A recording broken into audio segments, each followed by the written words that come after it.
Green Bay Packers offense out of 32 teams, 12th in points scored. Not good. 49ers defense, 3rd in points allowed. Well, they're 11th, the Packers offense, in total yards. That's good, right? Not top 10, but close. 49ers are 8th in yards allowed. Well, they're 6th in turnovers. That is where they are good. And so, hey, Jordan Love protects the ball. Well, 49ers are actually 5th in causing turnovers. So even in the area that the Packers are supposed to be really good, the 49ers still have a better ranking. We protect the ball more than Jordan Love does. We turn the ball over. We force turnovers more.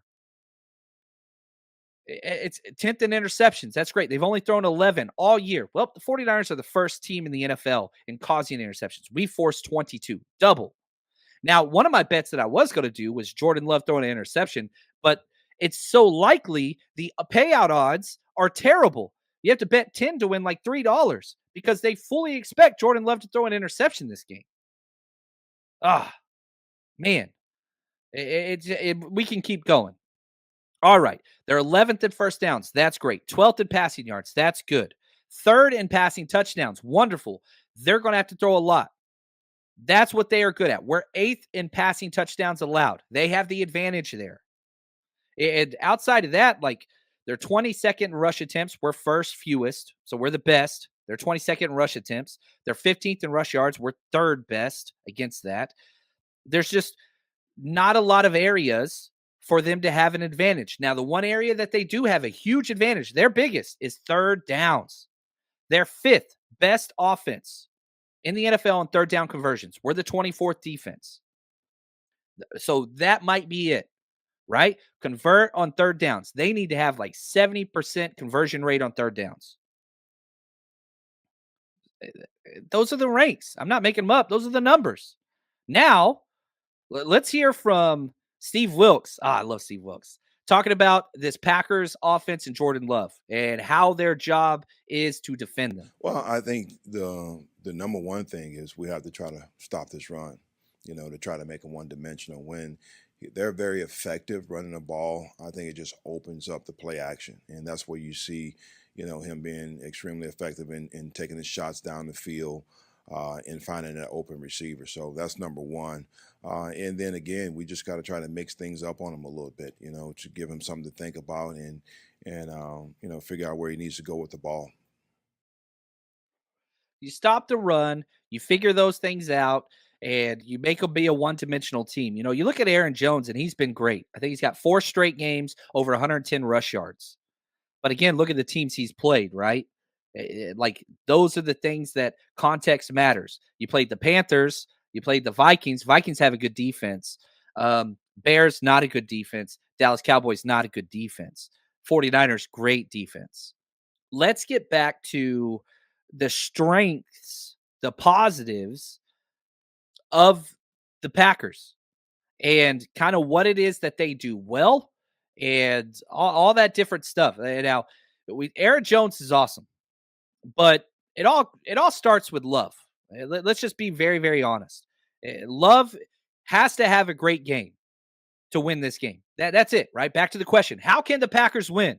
Well, Kyle Shanahan, he'll tell you. What is it about Jordan Love? He's come a long way because he's playing at such a high level. To get thrown in there early in this year and have to go through some ups and downs, which he did some good things earlier in this year too. But to not win all those games, kind of when you're with a tough record in your first year, the pressure that comes with that, and just to watch him each game, he's been consistent. For him to take care of the ball the way he's done has been unbelievable. I mean, the 21 touchdowns and 1 pick, I think over the last 10 games is unbelievable. He's extremely consistent in what they're asking him to do. Matt is very good at coaching the quarterback, and you can see that their quarterback is buying in and, plays very well in their system and makes a lot of plays, has a big arm, and is a big dude too.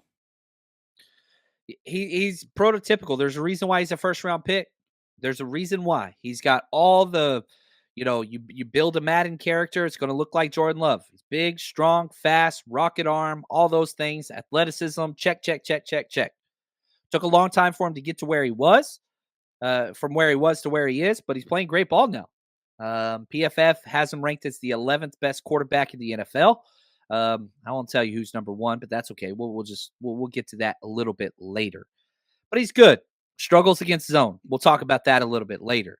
Now, Aaron Jones, who I really like, man, Texas boy. I remember watching him play. He played at UTEP. I'm a big Longhorn fan. I was at the game where UTEP played Texas in college, and man, he balled out. That was a blowout game, but Aaron Jones was playing well. He has his best games all the time in Texas. He just did it last week.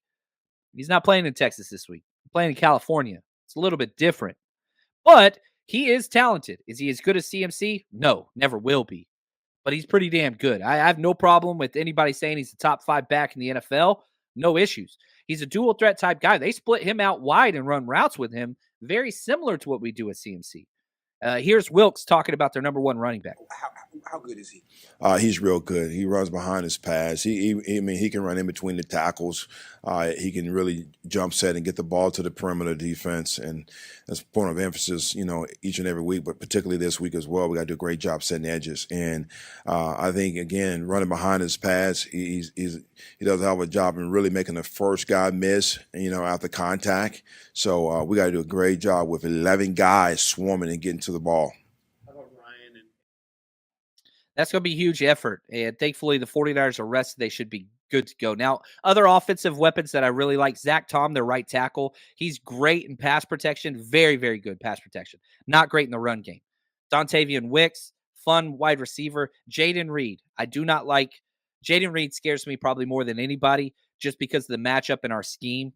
Him playing slot, don't like. But there's lots of weaknesses. Their center, Josh Myers, not good. He's 29th out of 32 centers. John Runyon, their right guard, he's tough. He's physical. Not good, though. Not consistent.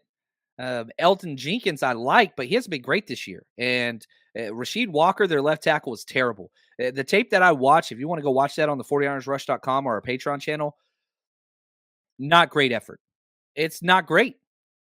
Yeah, they've got skill players that can make moves, that can do some fun things. There's no doubt about that. But at the same time, it's not like they're out there putting on master classes. Yeah, they against the Cowboys, they did. And that's awesome. But they also put up 17 points 2 weeks ago to the Chicago Bears at home in a must-win game. That's a little more likely not their 48 point, which I think is the most points they scored all year. Yeah, they never broke 40 until last week. Never broke 40 all year until they played the Cowboys. But let's just be honest. That's like playing a JV high school football team in the playoffs. They're not a real team. They're not serious people. Now, matchup. Let's talk this, okay? Gone through offense, defense. Let's look at the matchups from 3 separate standpoints, which I love to do.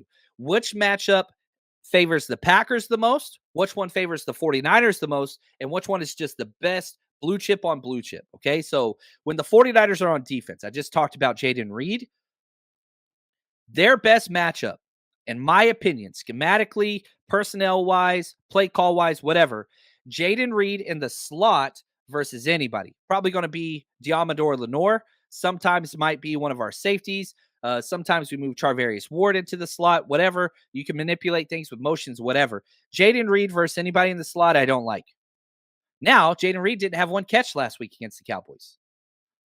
But that is the one where I'm just like, I do not like this matchup.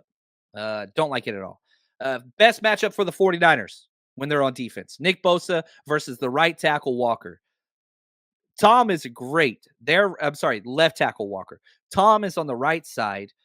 Whoever goes against Walker. That they wanted Bakhtiari to be there, but he just couldn't stay healthy. That whoever's going against their left tackle, that is my favorite matchup while we're out there.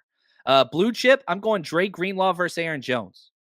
And yeah, I know Fred Warner's the linebacker too, but Greenlaw usually gets the running back assignment and flares and screens and, all that kind of whatever.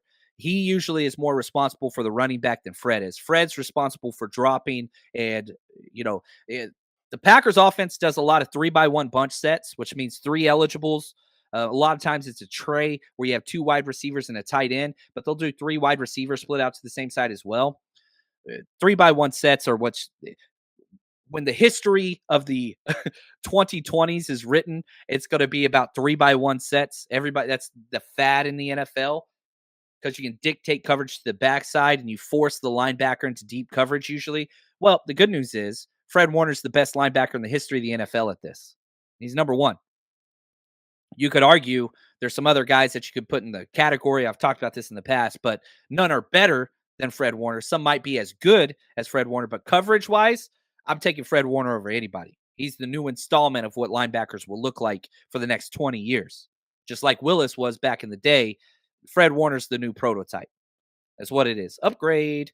Now, having said that, the 3-by-1 sets, Fred Warner's going to be dropping in coverage, mirror matching the number 3rd in breaker. Okay, whoever breaks in across the thing. That's whenever he pivots and opens up his hips and gets depth vertically, right down the middle of the hashes.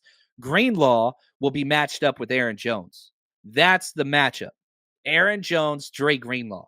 That's what I want to see. And I saw somebody put this in the chat earlier. Kia, man, you killed today's show, by the way. I'm predicting a huge game for Dre Greenlaw. Judge Dre to lay down the green law. I freaking love that, man. That is incredible. And yeah, I'm excited about that as well, because that matchup, it's going to be a lot of fun. It's going to be a lot of fun. Now, let's flip it. Before we do, this comment matters too. Ed, appreciate you. He says, having Armstead back changes the whole running game plan. Eric Armstead has been the best player in the playoffs the past 2 years for the 49ers. The best. Not one of the best, the best. Number 2 would probably be Diamador Lenore. But I'm telling you, Eric Armstead in the playoffs, dude shows up. He shows up. Having him back is gigantic. It is everything. It's different with Eric Armstead in there. They highlighted the best run play designs versus how the defense guards them. All, 4 games, all 8 teams, what's the best, most common play, and where's the biggest DVOA gap, right? Efficiency. The top 2 plays out of all 4 games was the 49ers inside zone and outside zone against the Packers. They can't guard it. The third, though, was duo. And if you don't know what duo is, this is what the Packers do. And they were third. It's where you double team both defensive tackles, which happens against the Niners a lot because we play with the most light boxes in the NFL. We do a 4-2. That's our standard now. Why do we do that? Because Dre Greenlaw and Fred Warner are so damn good. They can be amazing against the pass and amazing against the run at the same time. So duo, they double team both defensive tackles, Javon Hargrave and now Eric Armstead. We've been terrible against this since Eric Armstead's been out. Now he's back. So the best run play that the Packers have in their arsenal, not going to work as well. Not with Armstead back. Not with 91 and 98 out there at the tackles. So you just put kryptonite to the number 1 run play that they run more than anything else. They still do inside zone, outside zone, but we guard it so well because of our safeties and our linebackers. It's huge, man. And Mark, yeah, right here, Jair Brown, going to show up, the rook. I'm pretty excited to see him. Worried about Ambry Thomas? Not at all. No. Not worried about Ambry. He has had such a good year. And if you remember, even when Ambry wasn't good, he showed up in the playoffs. He showed up in critical moments. I'm not worried about Ambry at all. No. We stopped the run. Jair Brown plays solid. That's it. Done. DUN. Game's over from a defensive perspective. That's it.